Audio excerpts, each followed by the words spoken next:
Hey Gnarly. How's it going?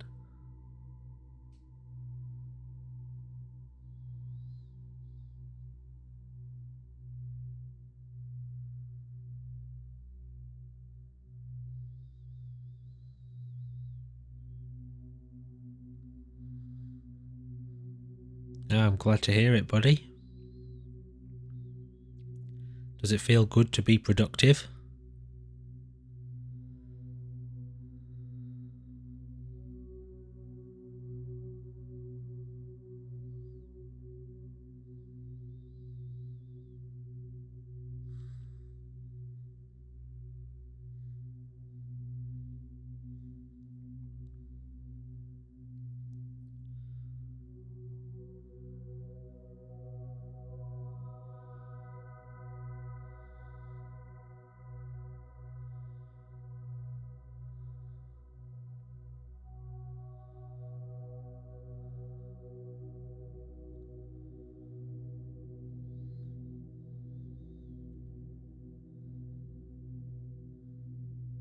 That's good. Good to hear. Do you feel good after a single day of exercise? Have you noticed a difference in your mental health?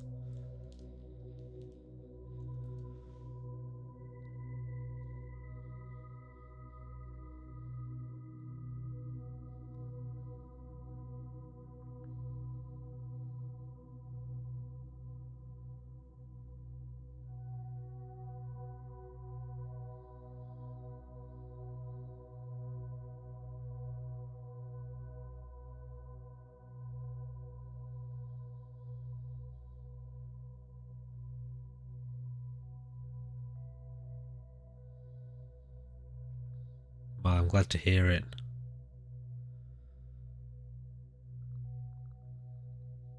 When you say it's ever so slightly different, is that a positive difference? I don't think I've ever met anyone who said they felt worse after doing physical exercise, at least with regards to mental health. Maybe they felt a little bit tired or sick, or if they got injured, you know, if they kind of pushed themselves maybe a bit too far. But I don't think I've ever met anyone who said they felt worse mentally after doing exercise. It's one of the first points of call that we tend to suggest for people who are struggling with mental health, to start to inquire into some form of physical exercise. It's kind of a routine suggestion. Very true, very true.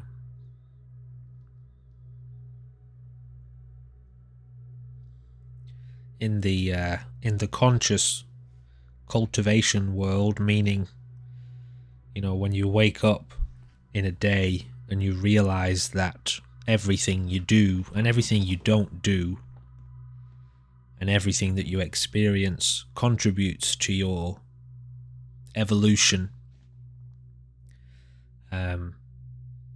you make a note of these tools and these things. You know, you see that you are an experiment as a person with a body and a brain and a mind. You see that you are the experiment, and these little tools that you develop influence you. You notice the change that they make on your body or on your psychology. You're a project. Yeah, I guess that's one way of looking at it. An experimental project, perhaps. I guess if you're prepared to experiment with your project. To be an experimenter, you have to be prepared to acknowledge that you don't know what you're doing, you know? Yes, exactly. Yeah, I guess once you've... I don't know the technical term of the technical definition of the term experiment, but I suppose once you've figured out what you're doing, it's no longer an experiment, you know? It's a fact. Is that a scientific thing? I guess I'd have to speak to a scientist. Is an experiment still an experiment when you know the outcome? We say that things are experimental, don't we, when we're still trialing them, we're still testing things out, but scientists also say I'm doing an experiment, and they seem to know often what the answer is. Yeah, I suppose. Ultimately.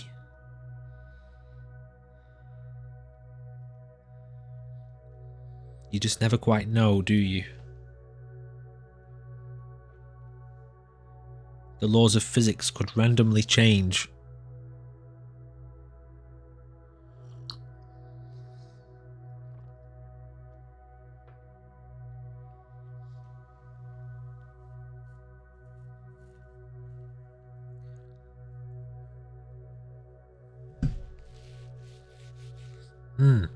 Very cool. So you have to keep an open mind, right? Yeah, so with regards to self-mastery and cultivation, conscious cultivation, which really just means you know, you're doing it on purpose, you know what you're doing. I'm just going to turn this music down a little bit.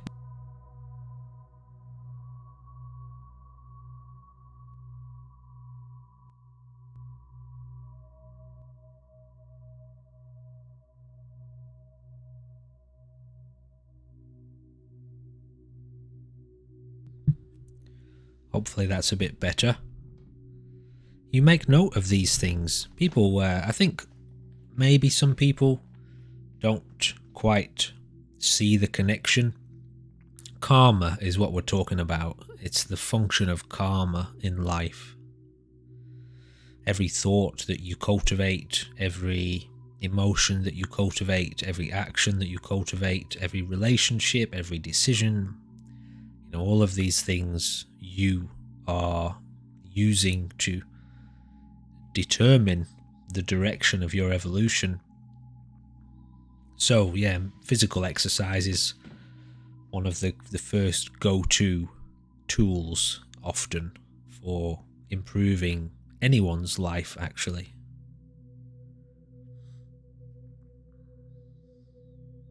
Yes, that's part of it. Attention. Where your attention goes.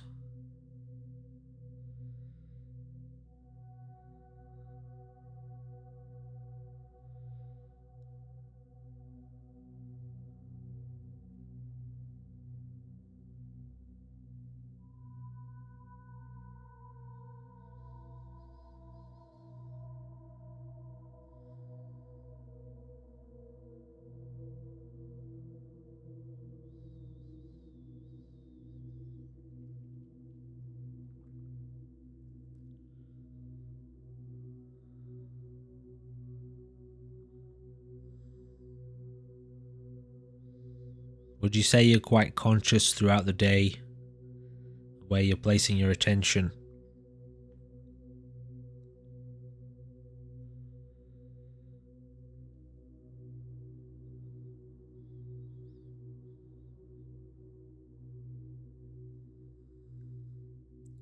Sometimes do you forget, or you just let the discipline slip?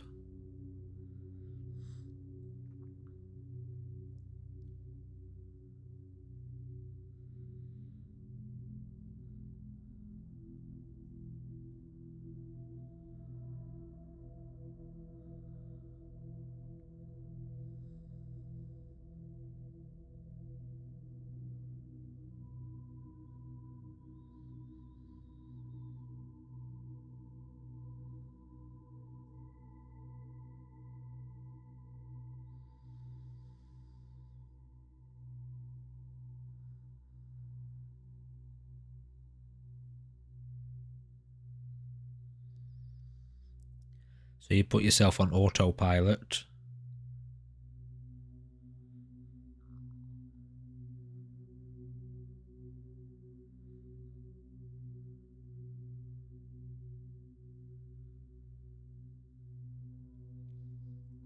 That can be helpful. Useful too.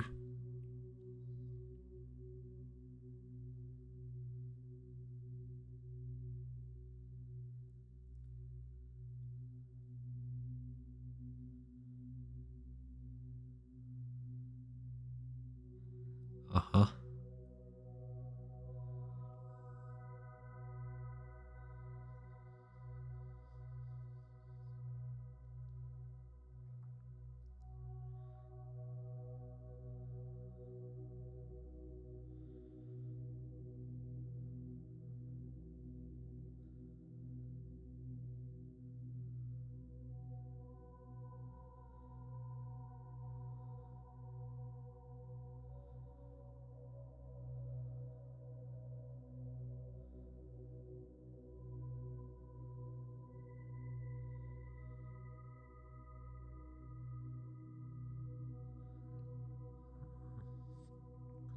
That can only be good, right?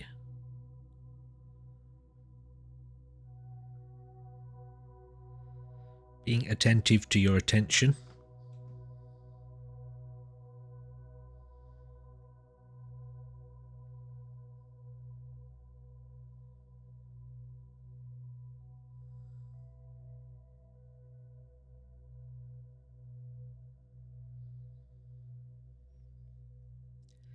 I guess one serves the other, right?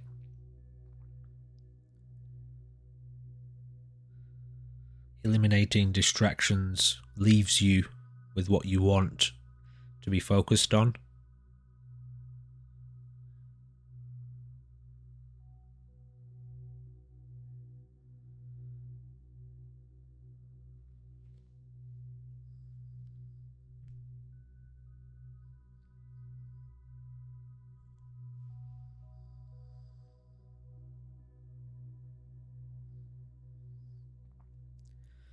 What shifted for you? I remember having a conversation with you once upon a time. I'm not sure if it was very recently or if it was a while ago. What shifted for you? You were having trouble with motivation, I think, or with focus rather.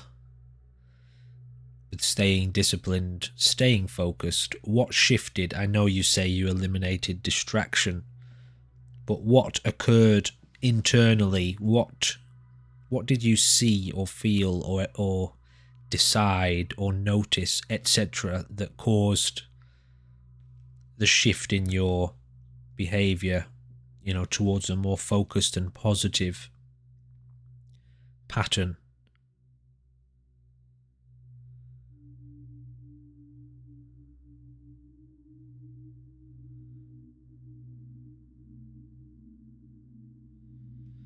Interesting, okay. You felt you were failing at life, or you felt that failure was inevitable, or you were headed towards failure and suffering, or you already felt you were failing and suffering and you wanted to get out of that?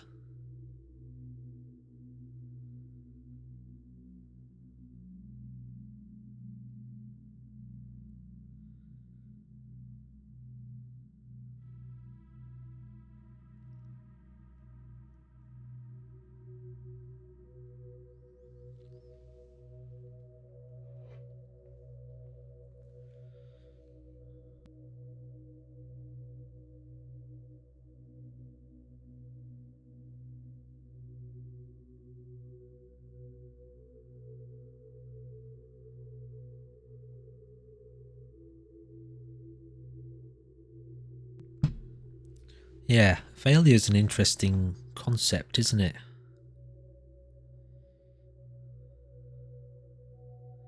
Uh-huh. So you're unfailing. You're defailing.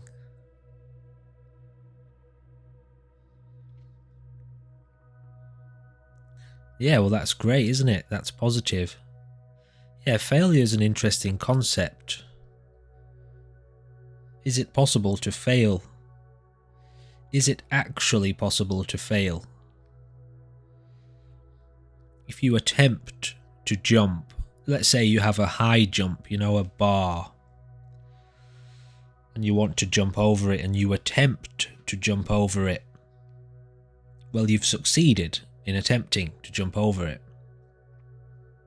You may say you failed at jumping over it, but you didn't actually jump over it. So your failure, the thing that you think you failed, doesn't actually exist, but you did succeed at actually jumping over the thing, If you don't attempt it, is that failure? You didn't attempt it, so you didn't fail because you didn't attempt it either. You just stayed in the same spot. If you try 50 times and each time you don't make it over the bar, but you attempt it every time and you keep going, so you're successfully, continually attempting, you're successfully, continually, almost getting over it. Every time you're succeeding in almost getting over it. Every time. And obviously, eventually you succeed at jumping all the way over it, so you never actually fail. Isn't that funny? People are terrified of failure, aren't they? That's a huge one for people. Absolutely terrified of failure, a lot of people. Which is imaginary, obviously. They imagine themselves failing at something, and so they don't attempt to do the thing, so the failure doesn't actually exist. They're terrified of something that isn't real. An imaginary terror puts the brakes on people in life, often. Isn't that funny? It's not funny, but, you know, it's an odd thing to notice. No such thing as failure. You are a perfect human being, always, aren't you? You're always being perfectly. You're listening, you're hearing, you're seeing, you're feeling, you're tasting, you're touching, you're aware, you're present. You are being, always, you're always being. Unless you die, you're dead, and then, well, that's a different topic. But obviously, failure, the concept of failure is a huge part of our culture, human being culture.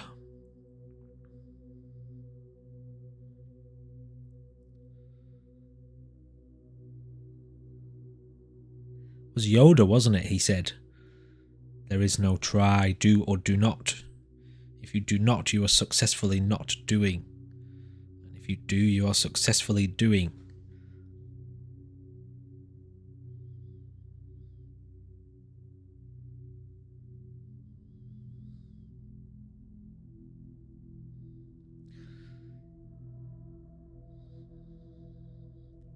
So you had an imaginary objective. So you failed the imaginary objective. So the thing that you failed didn't happen. Do you understand? Your failure is imaginary. Your failure is always imaginary. The thing that you think you wanted to achieve didn't actually happen. Reality went in a different direction. So reality is always successful, obviously, because it's always what happens. So your failure is always imaginary. The only reason I bring this up is not a kind of semantic argument in the sense of like trying to be clever, but just in the sense of it's all about perspective. People put tremendous amounts of pressure on themselves and crush themselves with the concept of failure. And yet, if you just have a slight shift in perception and look at the tremendous amount of successes that you have on a daily basis as a human being, by being, it can and does make you feel very differently about yourself, and often that motivates great change and happiness and inspiration and courage, etc. Well, if you say that you fail to take care of yourself, it's the same, isn't it? If I let go of all sense of self and all motivation to continue to live, then I am very, very successfully becoming depressed. Now, if I follow that to its core, if I follow that line of behaviour to its absolute end without distraction, I will very, very, very quickly become extremely miserable. Which is wonderful, because when you hit that place of misery, deep, deep, deep misery, there's only one way to go from there, and that's back up.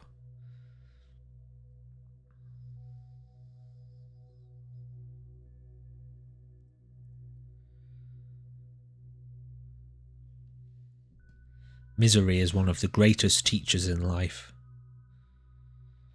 It really is. As you kind of gave us an example of earlier,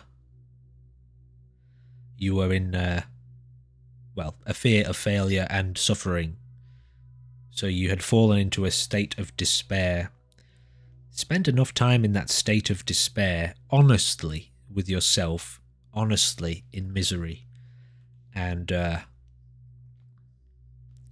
processes that you have deep inherent within you will once again reignite and kickstart the fire. It may take a long time, a very, very long time, but inevitably go deep enough into misery and it's either death or evolve. So either way, you're taking a big step on your journey. It's one of these interesting points that it reminds me of some personal experiences with regards to a couple of different mystical traditions and a couple of different mystics that I met in my life. One of them was a Taoist and one of them was a Buddhist. And the Buddhist was a very, very strict Buddhist, as in a follower of the Buddha, the teachings of the Buddha. The Buddha, Siddhartha Gautama Buddha, Gautama Siddhartha, however you want to say his name. What they call the historical Buddha, so not the one that the Tibetans tend to kind of have a different idea of what the Buddha is. Anyway, getting off track a bit. But the Buddhists were never allowed to encourage people to go towards misery or hell or despair. They always have to encourage people to follow the teachings of the Buddha, live in accordance with what the Buddha taught leads to enlightenment, the ending of suffering. Okay, very nice, very good, thank you very much. It's very positive, it's lovely, nice and friendly. But the Taoist, he could do that too. It really depended on the person and where they were at. But he was absolutely never to hesitate to encourage a person into hell and into misery if he could see, and this particular person had a very strong perception, a very strong ability to observe what was going on, to see into a person. And if he could see that that person was going towards hell, he would help them get there quicker and encourage them to become much, much more miserable and to go very deeply, quickly into the pain and suffering that they seemed to be wanting to go towards. And I saw it repeatedly work and help that person along into hell. And in most cases, the person descended into hell, realized their error, which error is similar to the term failure in this sense. That's where they wanted to go, so they went there, and they successfully descended into the depths of despair, and so saw the lesson that they needed to see, saw into their own confusion or anxiety or fear or suffering or ego, however you want to term it, and then from there boomeranged back to begin the journey out of despair. So how can you ever really say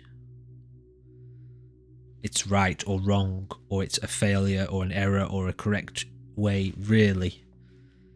Ultimately, there's no such thing. Ultimately. But some people don't live in an ultimate reality, do they? Yeah, it's conceptual. So is wrong, so is failure. It's conceptual. Which means it's about perspective. Are you looking at it from here, or are you looking at it from here?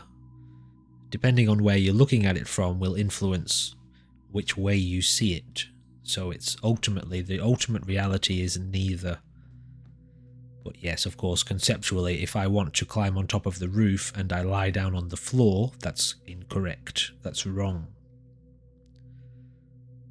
But in the sense of ultimate reality, you successfully lay down on the floor, so you get it right every time, even when you get it wrong.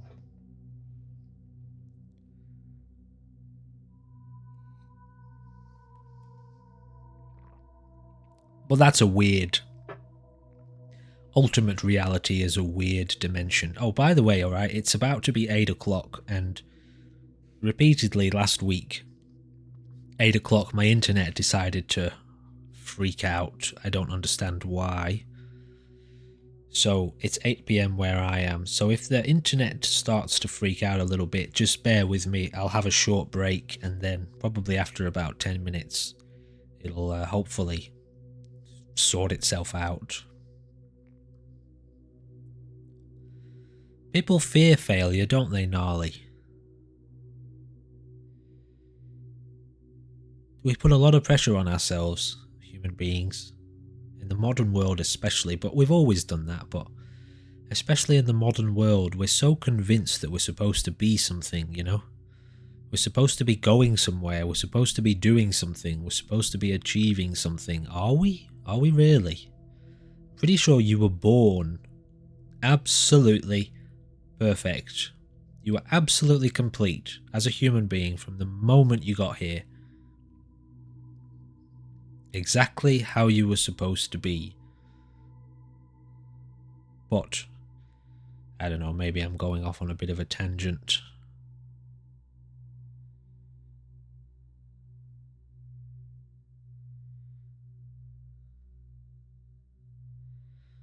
I guess that's one way to look at it, but I know for a fact that I have personally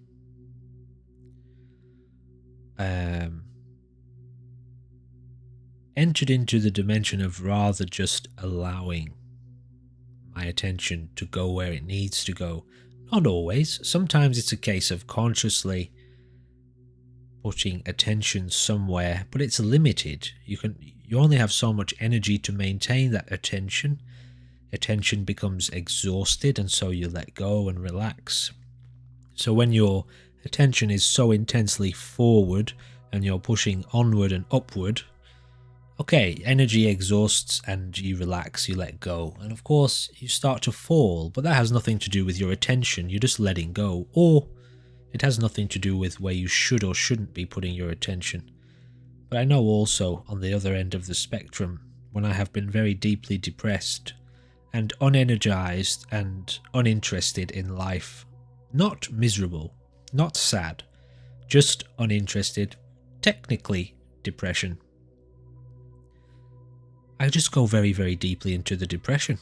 I allow the world to dissolve and disappear, and I just sink into absolute nothing, letting everything in the world go. And after a while, I get fed up of that as well. And then all the energy comes back and I start thinking about, all right, what am I going to do now? What am I going to do for a bit? And so the energy reignites and all of the excitement and interest and passion for life comes back too. And then so you choose where to place your attention.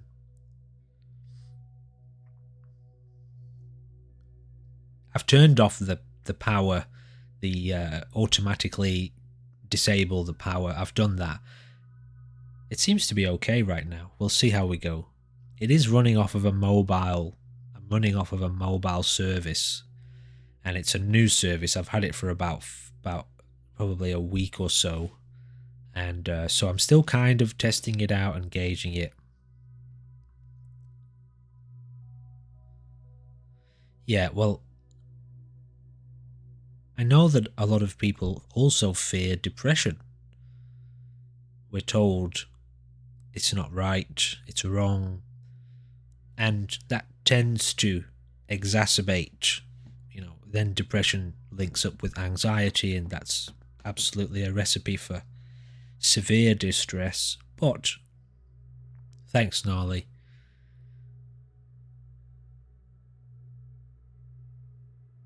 Obviously, if you've got tools and you know the process, sometimes though fighting it is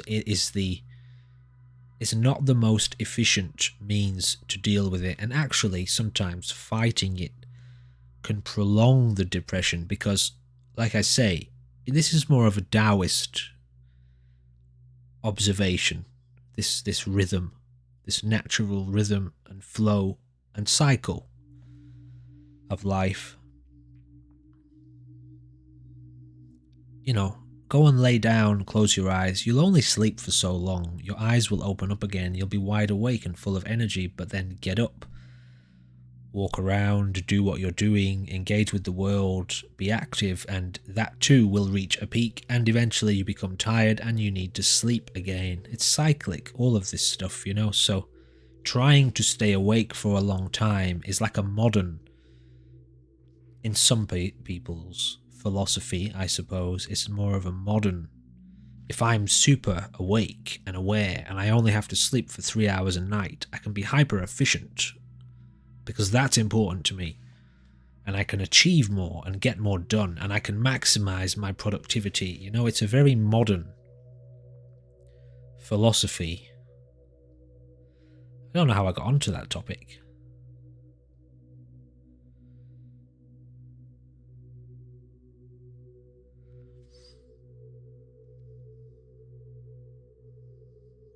The internet seems to be good so far. We might be onto a winner. As soon as he says that, the internet crashes. Isn't that always the way? Natural chemical releases from stimuli are too readily available. Tell me about it. We're living in a radically, drastically, amazingly, wonderfully different world, aren't we? Things are so rapidly, drastically, no, those aren't the right words to put together. Things are so drastically different and more rapidly changing to become more and more different all the time. It's quite fascinating, and it's an interesting thing to observe in terms of how your body and brain adapts, tries to adapt, needs to detach occasionally, stepping out of the forever increasingly rapid world of social development, or however you want to term it. You know, there's a nature in us, isn't there? A nature, as in a natural rhythm, and technology has its own rhythms, and those are violently fluctuating at rapid, almost at the speed of light. And yet there's a part of us, well, there's a part of us that tries to keep up with that and enjoys trying to keep up with that, but there's a part of us that can't keep up with it. And it's breathing at the same pace as nature.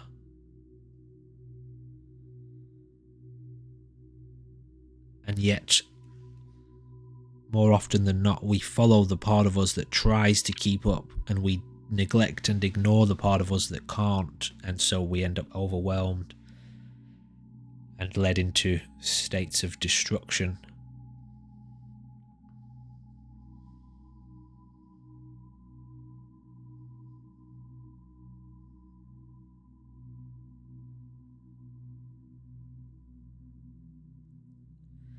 It's a very experimental situation, our current socio-economic climate. It's hyper experimental. It always has been, but currently it's like the experiment was rather stable for a long time, with little bit, new elements occasionally dropped into the petri dish. But at the moment, the petri dish has been smashed. The virus is everywhere. The experiment is growing all over the lab at drastically. Why do I like these words tonight? Drastically rapid pace. So, yeah, it's fascinating. Very, very fascinating to watch. From the outside, of course. Get too caught up in it and it's misery. Exciting at times, but also concerning. Stressful. But impermanent. So that's good news.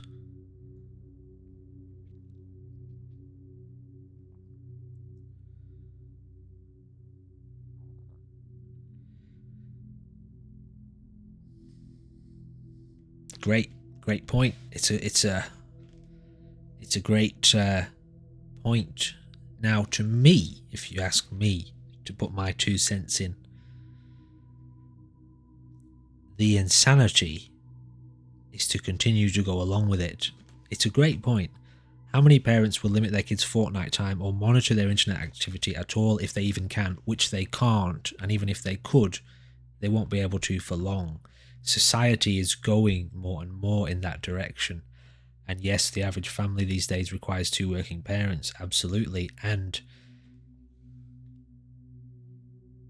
to raise the question such as that means to pierce all the way through the insane illusion of modern society. That same question applies on so many levels to practically every form of industry that we currently engage in. Although a more true way of saying that is the way that we approach every industry that we currently engage in. So to see through it all means you can't follow it anymore. You can't keep going with it. How can you possibly wake up after having seen through the insanity, seen into and through the insanity of society, of modern society? How can you continue to play along? You can try, but is that not also an insane path? To try to keep up with insanity. That sounds insane, just saying it. So there's the real problem. When if you are the kind of person who sees the insanity, where do you turn? What do you do? Where do you go? Is there somewhere else to go? That's a very, very important question, and I've heard a couple of people bring it up, but certainly not the mainstream. Certainly not the mainstream. I'll share something with you. The most recent, when you write a letter in the old days and you drip the wax on the letter and you stamp it. I've sent off lots of letters in my time, and that means heavy realizations about things. And the most recent stamp that was sealed and sent off into the abyss, it was probably only a couple of months ago. Obviously, we've been through the whole recent pandemic of insanity, and there's so much going on with regards to dramatic and drastic, there's that word again, and rapid shifts in perception on the human, in the dimension of human consciousness. The changes in perception are happening unbelievably quickly, which is brilliant to notice. And yet at the same time, I woke up to some news that the so-called leaders of my country had decided to invest something like, I forget the number, what it was, but it was something along the lines of only $48 billion in a brand new shiny nuclear-capable submarine, along with America, Canada, or New Zealand, whoever it was. I don't know. I don't care. But that was another evidence. I'm not human anymore. If that's what human beings are doing, and to be honest, I don't really consider those particular people, well, if I'm human, they're not. Anyway, it goes both ways, but to still be playing into the obviously, openly apparent insanity of making nuclear weapons, now, in this age, in this era, with this awareness, it's when your consciousness evolves, you can no longer invest. Goes back to the same point of seeing through the insanity. Once you genuinely see through it, you are now spiritually, psychologically, and physiologically unable to keep up. You have evolved. You're a different species from a spiritual point of view. So, I don't know how we got onto this, I can't remember, but it's an interesting topic.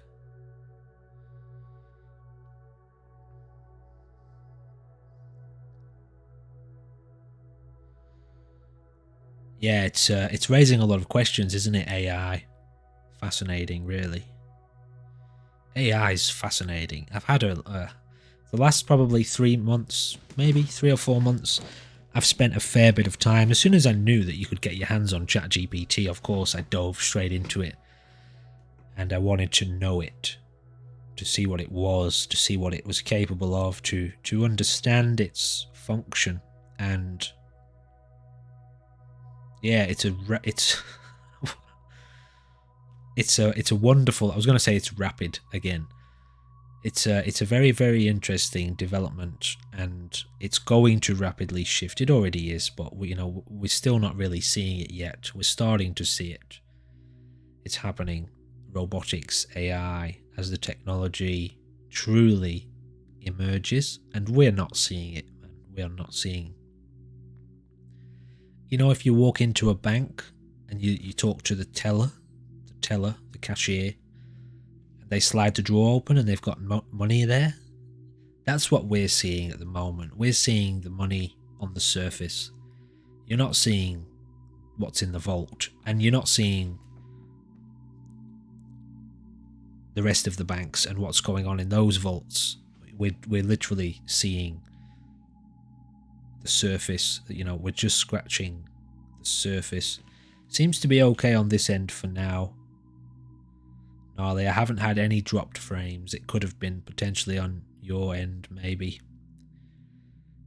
Last time when it was happening, I was getting mega dropped frames, but now I don't have any at the moment, but I will keep an eye on it. So AI is fast. Yeah, it's very interesting. Just quickly, one of the really interesting elements about AI, which I haven't heard many people talk about yet, is, it's us, right? The danger is not the AI, it's us. As it always is, it's always us. We're the ones that screw the situation, we screw ourselves over, but we, as human beings, some of us, we turn illusions into real fantasies, realistic fantasies. That means people invest their whole lives in video games. They go to work in the real world, to earn money in the real world, to buy things in video games. So we take something that is fundamentally an illusion, and we turn our life towards it and give it total meaning. And so we trick ourselves, we deceive ourselves with the illusion, acting in a way that makes the illusion our reality. Do you understand how far away from reality that is? Not only are we not looking at reality, we're looking only towards the illusion and calling that reality, and then turning our reality towards that. It's literally the opposite of living in accordance with reality. Anyway, I've gone a bit off track, but this is about AI. These things, when their intelligence is fully developed, and which it'll never be, but much more developed than it is currently, will be incredibly well suited towards manufacturing artificial realities. Most of us are fucked at that point. We'll just hand ourselves over totally to living in artificial realities. And I'm not necessarily just talking about VR, but I'm talking about the laws and the systems and the rules and the design of AI, at which point we become subordinate. The human being's experience becomes subordinate. Okay, I've gone off track. All right, let me get back on the chat. Oh yeah.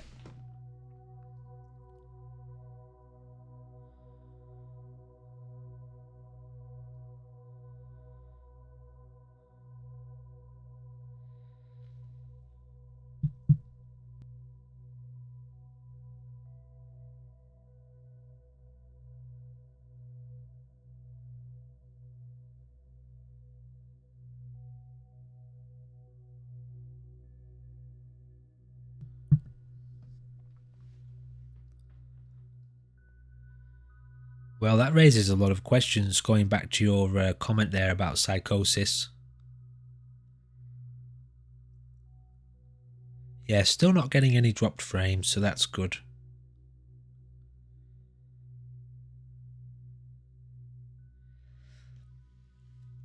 It'll never be human, but it will imitate humanity.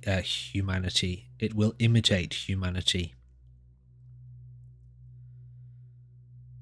It will be so drastically different to us, but most people won't see that side of it because they won't want to.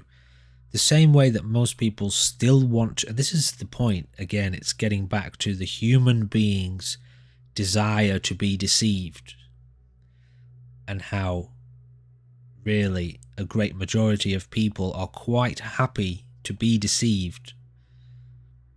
Not only that, if you try to help them see the deception, they actively fight against that, thinking that the unreality is the reality. But that's the nature of the ego anyway.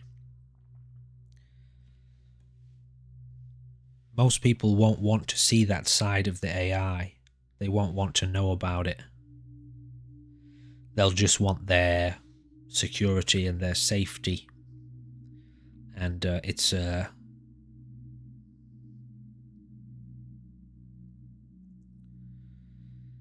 a thin barrier. What does that mean?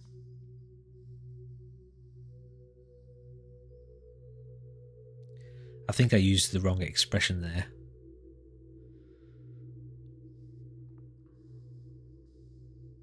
Let me just figure out what I was trying to say.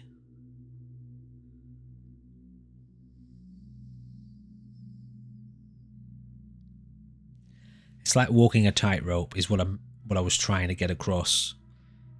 It's a thin line to walk, meaning it's very dangerous. It's a fine line. Great. Yes, your brain's good. So, yeah, there's a lot to consider when it comes to AI and the danger of it, and we've seen nothing yet, really. Going back to your comment there about psychosis,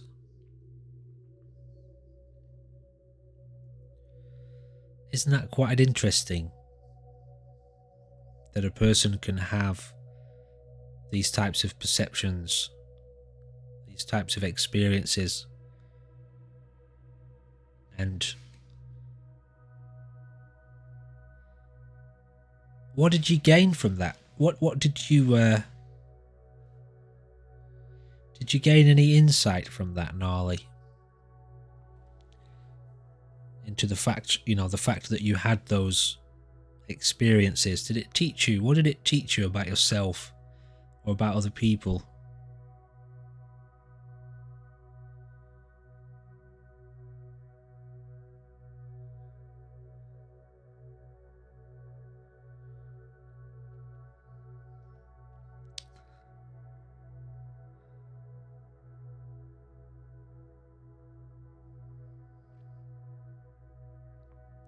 Yeah, it's we create these machines which fundamentally have no meaning.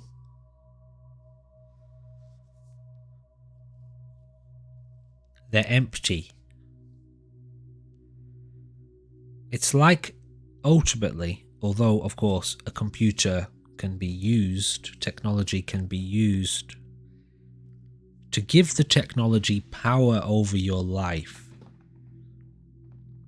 To think that I can ask this computer here, or give it authority over my life, is an insane concept. And of course that's what we're doing when it comes to AI, or at least that's where it's leading. That's where some people are wanting it to go.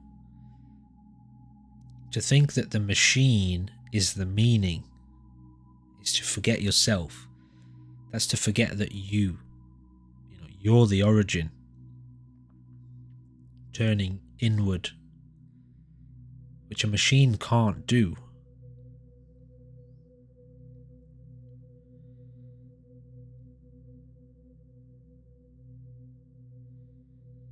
So it was a little bit out of control, was it, Gnarly? Yeah, that's the thing about real psychosis. It is, isn't it? It's out of control. Or at least it is when you play into it.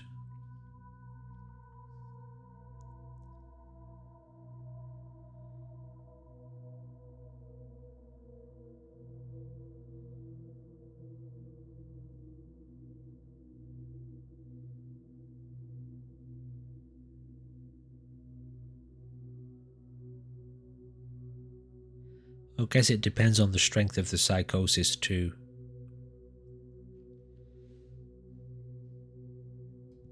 I remember one of my first insights into society was regarding psychosis. I used to experience sleep paralysis on a regular basis.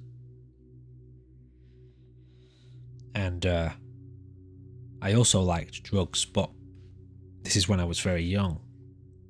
But the sleep paralysis came way, way, way before the drugs. But I figured out that if you go to a doctor and you say specific things about your sleeping patterns, including things like sleep paralysis, then you get certain kinds of medication that, if you're into those types of medication recreationally, it's very good for your objectives. And the doctor used that term. It was the first time I'd ever come across it. I told him that about the experiences that I was having when I was trying to go to sleep, which were true. I didn't make them up. And he told me I had a mild psychosis, and then he gave me the drugs that I wanted.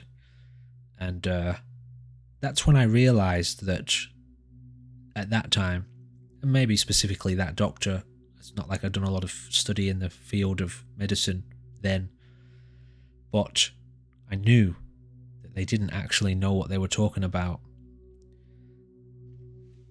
To have somebody come to you, this is where my head was at the time, to have somebody come to you and say, okay, I'm having these experiences where I wake up and my body's paralyzed, but I'm awake and I can't talk. And I try to move and I can't, and I try to speak and it's just like a whisper. And then sometimes I see figures and have strange feelings and sensations, and there's terror and fear, and sometimes I'm pulled out of my body, and anyway, etc., etc. To mention these incredible and incredibly fascinating phenomena, to then say, you've got a mild psychosis, take these drugs. And that's it. Is to totally deny the phenomena. What exactly is going on there? How is it possible for somebody to have these types of experiences? What specifically is happening to that individual if they're no longer in their body and their mind is still active to the point where it is generating new experience? no longer in their body.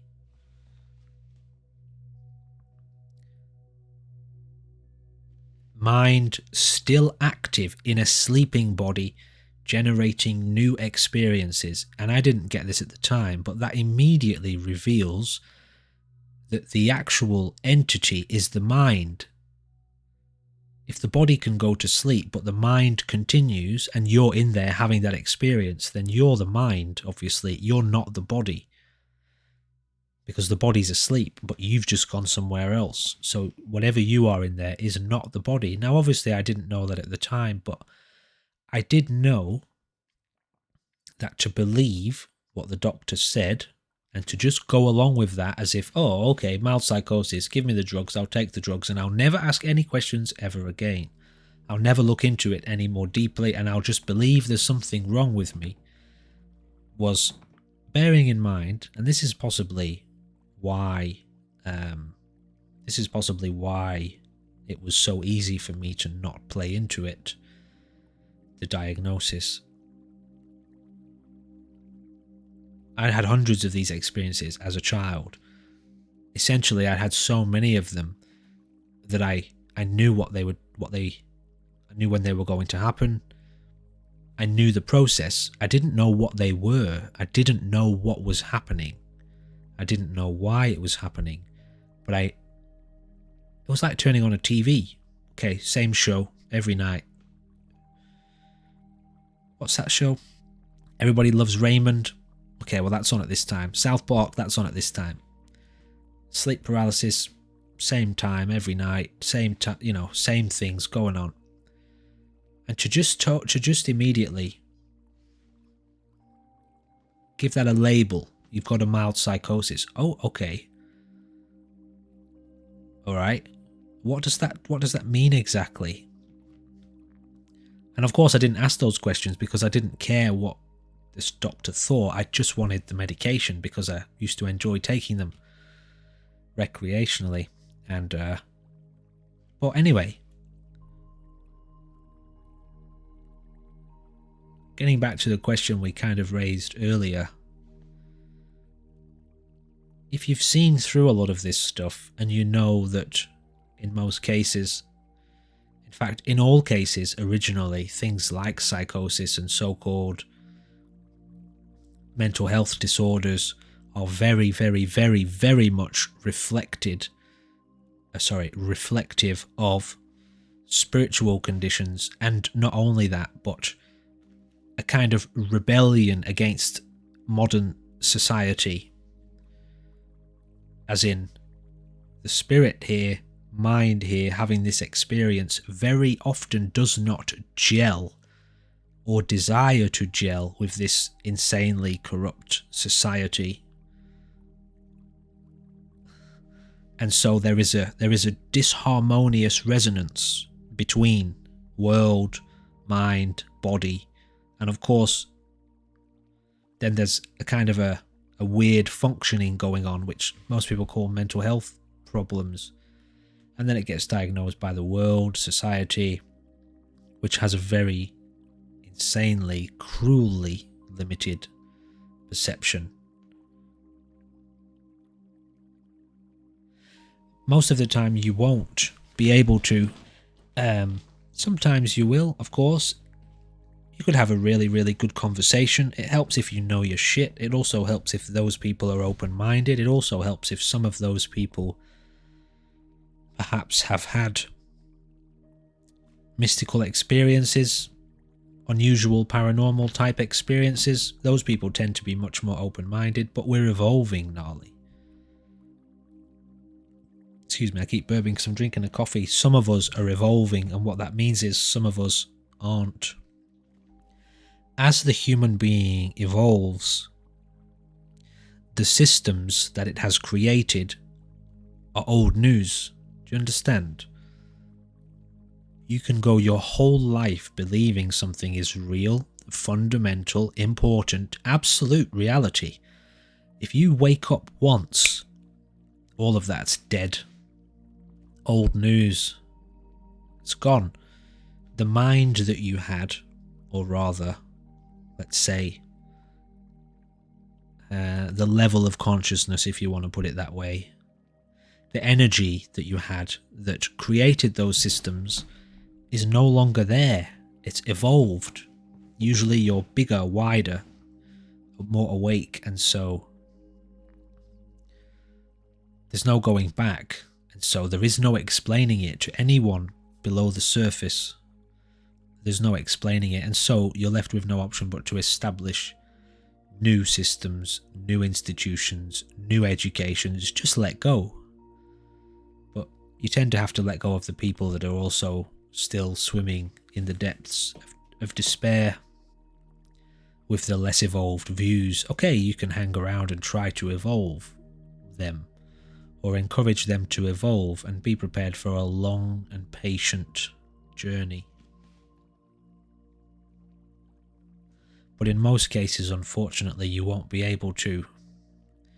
I was lucky once upon a time that I managed to have a conversation with an Indian doctor who was more,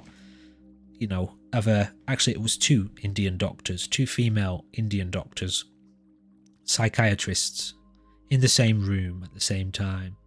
And I had many fascinating conversations with these doctors. They were all... wasn't just them two, but there was a couple of more Western doctors, males, females, etc. Anyway, I talked to them about certain types of experiences that I'd had, detaching from the body, experiencing a form of consciousness that was non-physical, mind, related to the mind itself. And I talked about having experiences through different bodies and seeing past lives and things like this. And luckily, well, not necessarily luckily, but I gained an insight that these two Indian doctors said, Western medicine isn't cut out for this sort of language. It's not connected currently to the spiritual dimension. These two Indian doctors were from a yogic background, yoga, Hindu, so they're aware of these types of phenomena from a cultural, maybe I guess you could say a religious standpoint. And so, I mean, that's nice, isn't it? If maybe you get a doctor who's a bit more awake. I didn't care. I don't need somebody else to tell me what I am. I don't need somebody else to give me a label to explain what I'm experiencing. I'm quite happy just having the experience and seeing into it myself and learning from it and gaining insight into it and looking deeply into it. But I understand that that's not how society works. Once you've got those labels on you, and from my experience, it's very, very rare to come across those types of doctors. The ones that are a bit more open-minded. And so many people get consumed and fall into that trap, unfortunately. And that's a real shame, because I can give you, again, specific examples of... There are lots of different types of environments in the world, and one environment you go to and you explain yourself if you want to, those people will have a certain kind of perception of you. Go to a different environment and explain the exact same thing, and those people will have a very different kind of perception of you and a very different view of you. And again and again and again, some of them will be extremely negative, some of them will be extremely positive. Some of them might be terrified of what you've just told them, but the other ones weren't. What I'm getting at is, I don't know where I was going with that actually. Me too. I think what I was getting at is, society, unfortunately, is very, very confused about what's going on and what's really happening, and that's a shame for a lot of the people that get caught up in it and that think there's no other place to turn, that there is no other way. Yeah, Yeah, it's interesting you say that, Gnarly, because one of the psychologists that I spoke to, this was in the same kind of time I was doing the rounds inquiring, and one of the psychologists, who was actually a really nice guy, a bit of a limited perception, but who doesn't in that world, he said, you know, you're trying to live in the West with an Eastern mind. You do realize that. And it's like, okay, yeah, that's what's happening.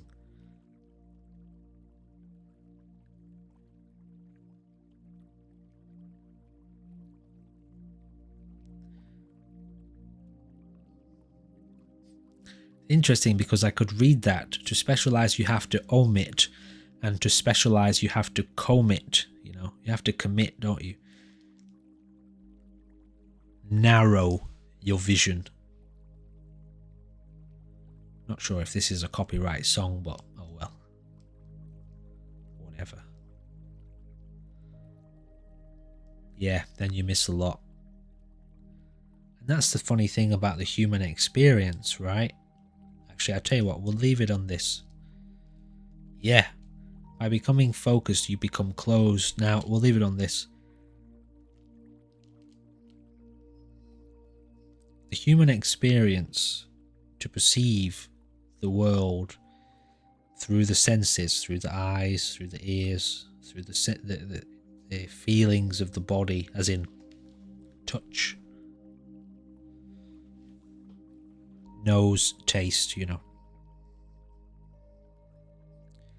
To experience a little slither of cosmos, universe, just a little sliver, you know.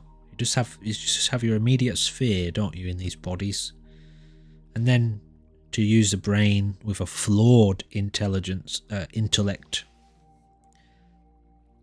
consumed by biases, fears, anxieties, preferences, biases, traumas. It's a very narrow way to be.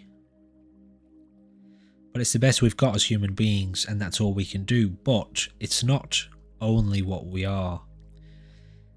The wonderful thing about what's happening for so many more people, and so many more people, is we're starting to see the inherent flaw in human perception.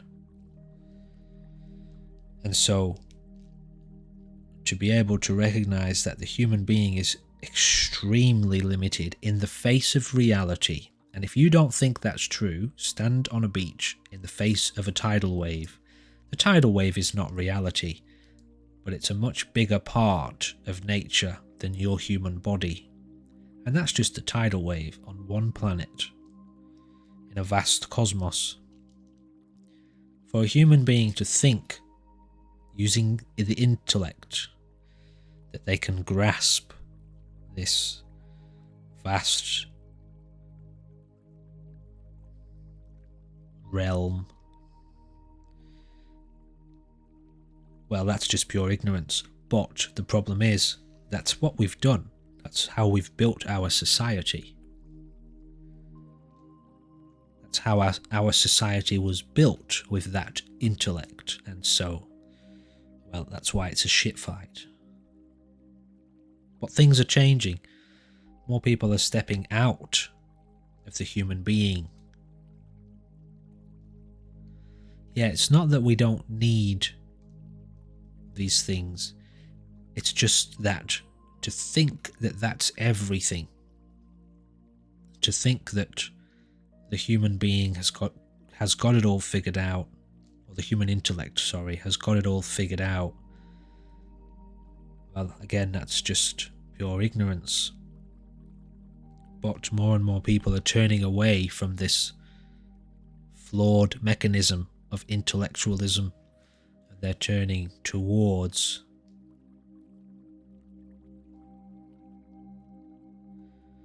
something much deeper, to say the least. Alright, I'm going. Thanks for checking in, Gnarly.